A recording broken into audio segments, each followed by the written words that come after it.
തീരെ ബന്ധപ്പെടുന്ന സമയത്ത് തീരെ സമയം കിട്ടുന്നില്ല.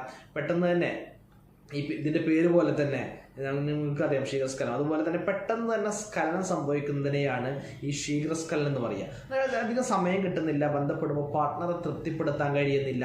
ഇതൊക്കെയാണ് കോമൺ ആയിട്ട് ഇതുകൊണ്ടുണ്ടാവുന്ന ലക്ഷണങ്ങളായിട്ട് സാധാരണ ആളുകൾ പറയാറുള്ളത്. ഇനി ഈ ഒരു ശീഘ്രസ്ഖലനം എന്ന് പറയുന്നത് ഇത് എന്താണ് നമുക്ക് നോക്കാം. സാധാരണ ഒരു ശീഘ്രസ്ഖലനം അല്ലെങ്കിൽ പെട്ടെന്ന് സ്ഖലനം സംഭവിക്കുന്നു, അതിന് കൃത്യമായിട്ട് നിജപ്പെടുത്തിയ അല്ലെങ്കിൽ നിശ്ചിതമായിട്ട് എണ്ണപ്പെടുത്തി വെച്ച ഒരു മിനിറ്റുകളോ സെക്കൻഡ്സുകളോ ഒന്നുമില്ല. അത് ഇത്ര മിനിറ്റ് ആയാലേ നോർമൽ എന്ന് പറയുന്നു, ഇത്ര മിനിറ്റ് ആയാൽ അത് അബ്നോർമലാണ്, അങ്ങനെയൊന്നുമില്ല. ഇത് ഓരോ വ്യക്തികൾക്കും അവരുടെ ഓരോ സമയത്തിനും അനുസരിച്ചിട്ട് ആ സമയത്ത് അവരുടെ മാനസികാവസ്ഥയൊക്കെ അനുസരിച്ചിട്ട് സമയം അങ്ങോട്ടും ഇങ്ങോട്ടൊക്കെ മാറി എന്നിരിക്കാം. എന്നാലും ഏകദേശം 1 മിനിറ്റിൽ താഴെയൊക്കെയാണ് സമയമെങ്കിൽ അത് ശീഘ്രസ്ഖലനമാണെന്ന് പറയാം. അല്ല എങ്കിൽ കോമൺ ആയിട്ട് നമ്മൾ ഇതിനെ പറയാം പാർട്ട്ണറെ തൃപ്തിപ്പെടുത്താൻ കഴിയാത്ത